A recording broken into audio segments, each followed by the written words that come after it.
This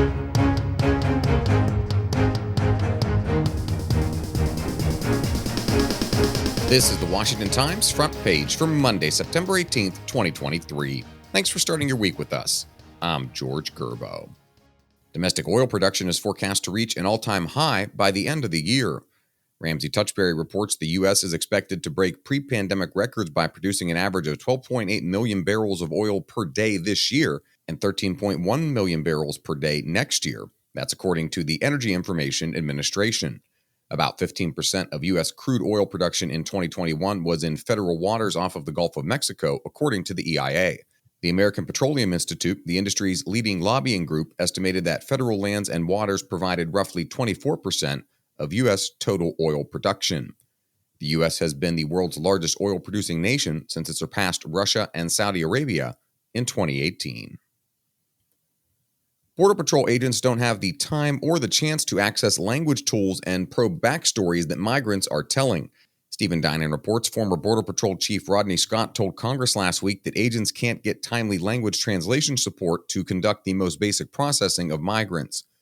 Democrats dismissed Scott's concerns, saying the likelihood of a terrorist using the southern border to sneak into the United States is slim. They said the idea is an attempt to demonize the broader swath of illegal immigrants who show up seeking better jobs or a chance to reunite with their family. Special counsel David Weiss said in a court filing last month that a trial is now in order on charges that Hunter Biden failed to pay more than $200,000 in taxes in 2017 and 2018. Susan Ferricchio reports prosecutors signaled in a July hearing that they could expand their investigation to determine whether the president's son should be prosecuted on charges of violating the Foreign Agents Registration Act. Federal prosecutors also indicted Hunter on Thursday on 3 felony charges tied to possessing a firearm while using narcotics. Donald Trump's 2024 presidential campaign is more of a well-oiled machine than his first scattershot bid.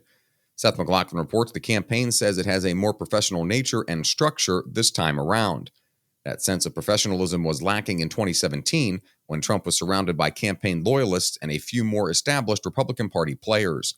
The group, which included the likes of Steve Bannon and former Republican National Committee Chair Reince Priebus, struggled to corral Trump and put forward a unified vision.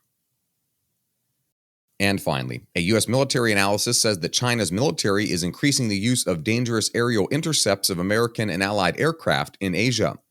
Bill Gertz reports the U.S. Indo-Pacific Command found Chinese aircraft have executed exceptionally close approaches, engaged in reckless maneuvers, and breached widely accepted aviation norms and standards.